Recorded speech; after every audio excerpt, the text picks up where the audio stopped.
What is Python? And Python is an interpreted, object-oriented, high-level programming language with dynamic semantics. Python అనేది interpreted language. ఇది object oriented high level programming language అని చెప్పాలి. How Python is interpreted.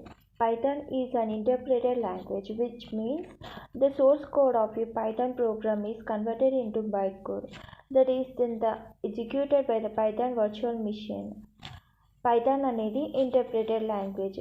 ఇది source code high level language నుంచి byte కోడ్గా machine లాంగ్వేజ్లోకి మారుస్తుంది. పైథాన్లో సింపుల్ ఈజీ ప్రోగ్రామ్ తీసుకుందాం. Print of double quotes welcome to my channel run చేస్తే వెల్కమ్ టు మై ఛానల్.